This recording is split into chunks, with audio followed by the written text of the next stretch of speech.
Hey, everyone. So, for those that are watching this online, just a couple of things I want to point out before I go into the presentation.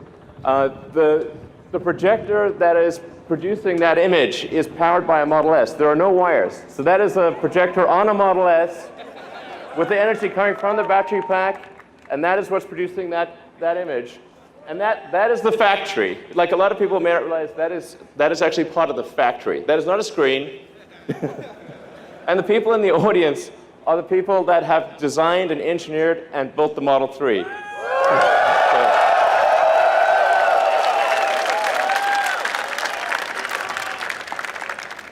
All right, so let's talk about what goes into making the Model 3. It starts off with design. So congratulations to the design team. You've done a phenomenal job. I've enjoyed working with you every week. You guys are amazing. Nice work.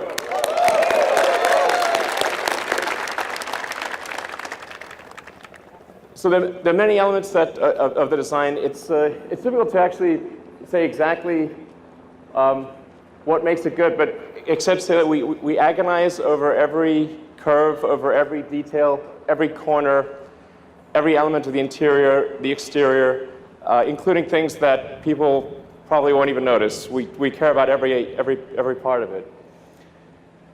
We aimed for something that was a very simple, clean design, because I think in the future, well, really, future being now, that the cars will be increasingly autonomous.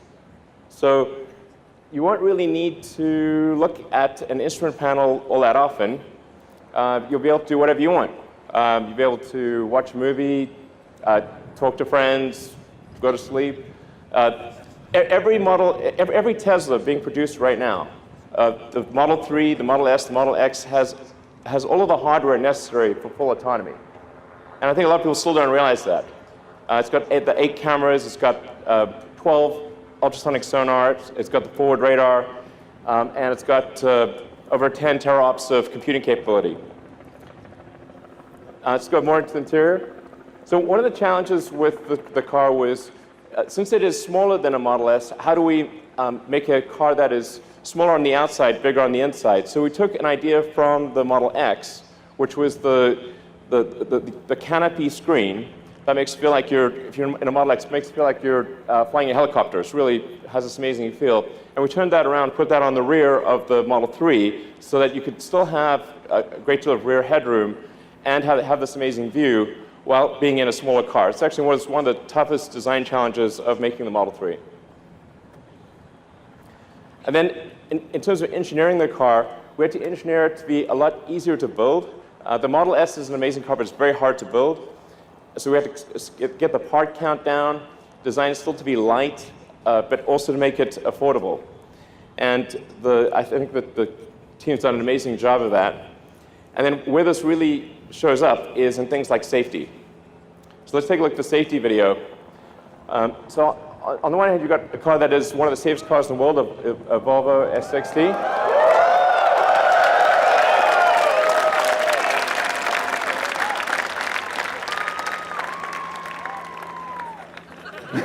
Yeah.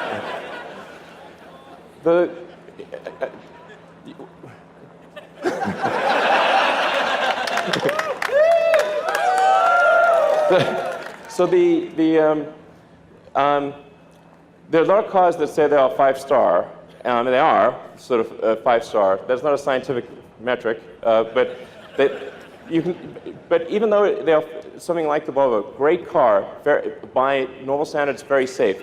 The Volvo is arguably the second safest car in the world. But I think it is obvious which car you would prefer to be in an accident. So the first and foremost for the engineering of the car was safety. Then, in terms of production, the thing that's going to be the major challenge for us over the next 6 to 9 months is how do we build a huge number of cars. And frankly, we're going to be in production hell. Welcome, welcome. Welcome to production hell. that's going to be where we are for at least 6 months, maybe longer. But you guys know that you're veterans. I've been through this. So I look forward to working alongside you to journey through hell. And as the saying goes, if you're going through hell, keep going. Just to give you a sense of the size of the factory, we've got our Fremont car factory, where we are right now, is the second largest footprint building in the world.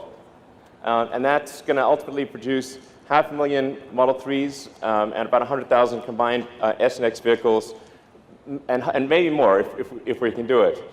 But it just gives you, I want to give you a sense of the scale and how much has to go right.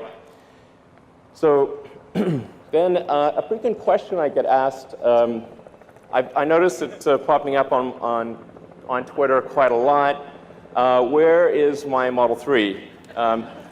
Sometimes not phrased quite as nicely as that. Well, we're building the cars as fast as we can.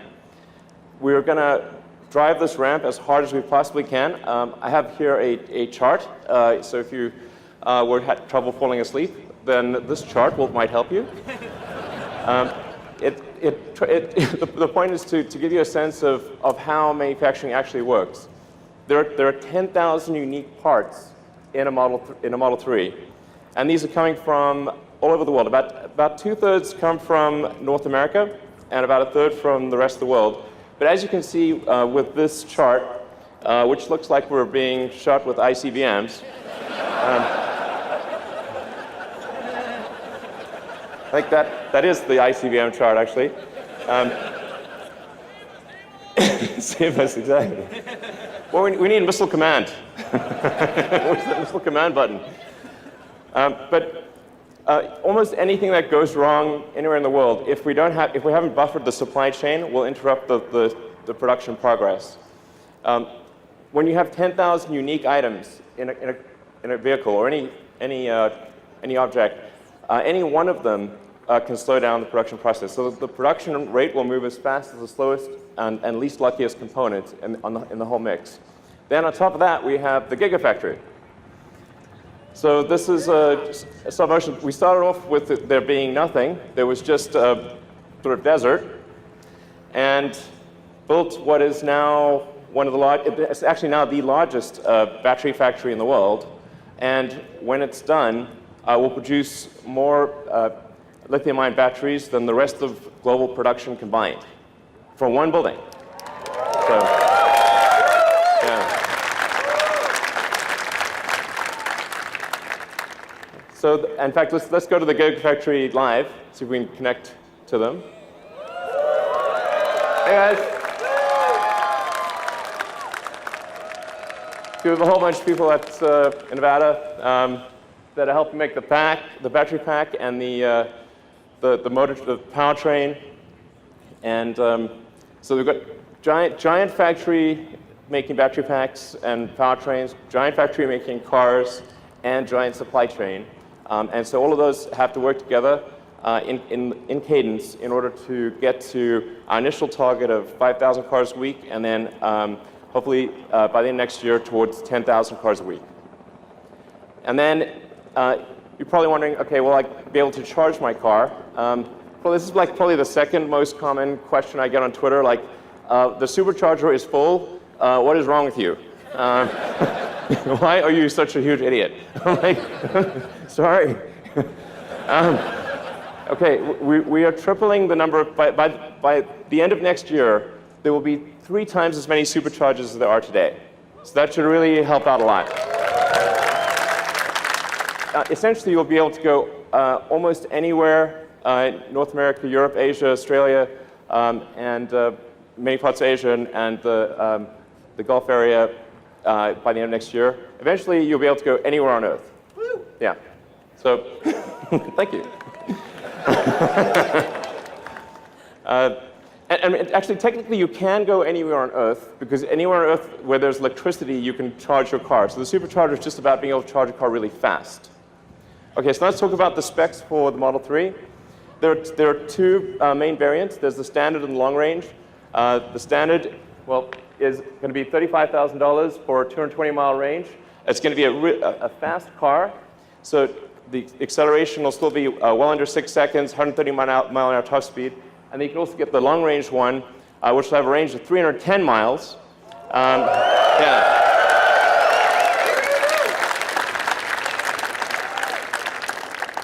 And be about roughly 5 seconds 0 to 60, 140 mile an hour top speed. So it's going to be a really great car. I think you will not be able to find a better car, gasoline or electric, in that price range that is anywhere near as great.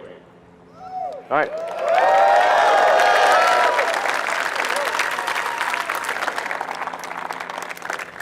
So let's hand over some cars.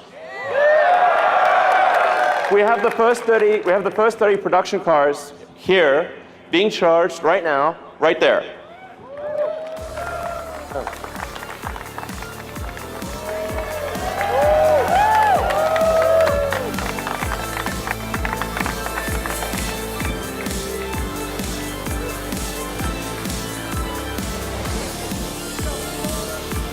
Hey guys.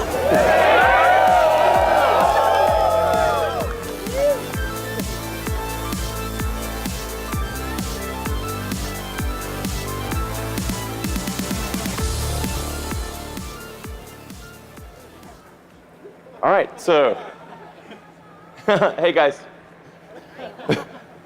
Those are actual owners getting actual production cars. Woo! Hey.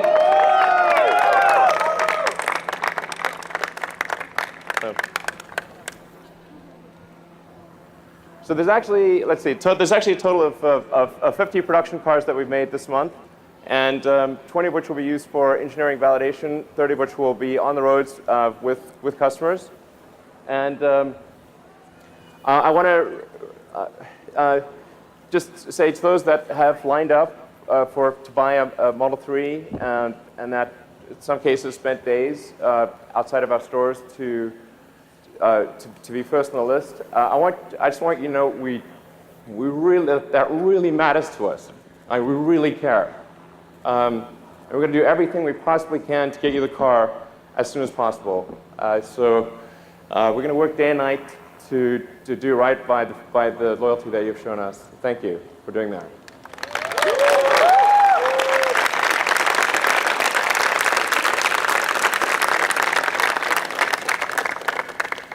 And then just a reminder, we've got now 3 cars in production. There's the X, the S, and the 3. Those letters can be combined however you'd like.